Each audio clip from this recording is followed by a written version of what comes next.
प्रतिलेखन संख्या 43। यह डिक्टेशन 80 वर्ड पर मिनट है। यस लिखिएगा।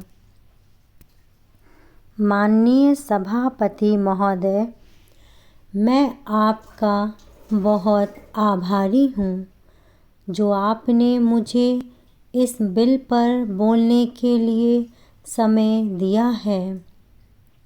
यह जो बिल सहकारिता समिति को एक समिति में भेजने का निश्चय किया गया है, जिस पर कल से बहस हो रही है, उस पर मैं आपके आदेश से कुछ कहना चाहता हूँ।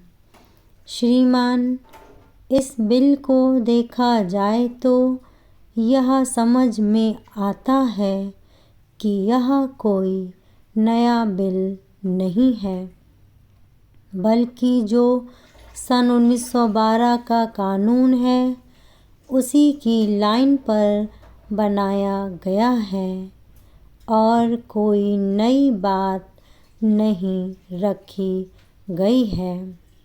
पैरा।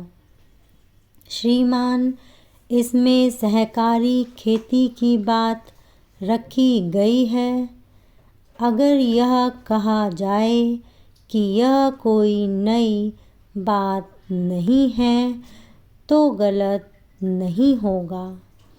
जहाँ तक सहकारी खेती का संबंध है तो उसकी तरफ जनता और विशेषकर किसानों का बिल्कुल कोई झुकाव नहीं है और उनका झुकाव ना होने के कारण उन्होंने उसे उस सीमा तक नहीं अपनाया जितनी सरकार को आशा थी।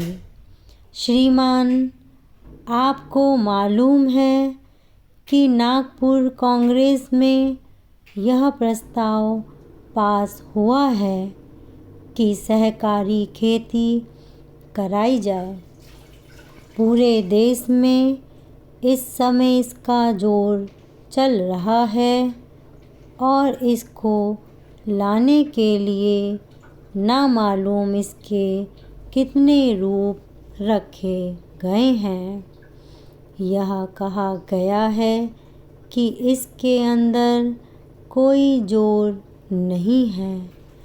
अभी एक माननीय सदस्य कह रहे थे कि राजनीतिक पार्टी के लोग यहाँ पर सहकारिता के संबंध में कुछ कहते हैं और बाहर किसानों से कुछ और ही कहते हैं। वे किसी से यह भी कहते हैं कि तुम्हारी ज़मीन छिन जाएगी।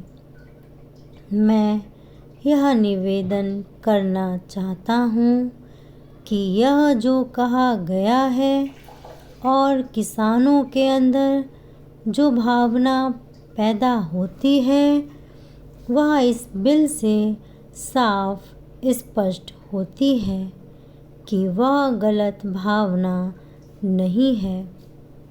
मैं यह जानता हूँ कि जब किसान पार्टी का जोर बढ़ा और किसानों की आवाज़ ऊंची हुई तो सरकार ने और हमारे नेताओं ने यह कहना शुरू कर दिया कि हम सहकारी खेती को किसानों के ऊपर लादना नहीं चाहते, बल्कि यह तो किसानों की इच्छा पर है। लेकिन इसके साथ ही साथ एक बात मैं पहले भी निवेदन कर चुका हूँ और फिर भी निवेदन करना चाहता हूँ कि नेताओं का अपना विचार होना चाहिए। किसी सभा में जब यह कहा गया कि यह जो सहकारी खेती शुरू की गई है यह तो अंत में सामूहिक खेती की तरफ ले जाएगी। धन्यवाद।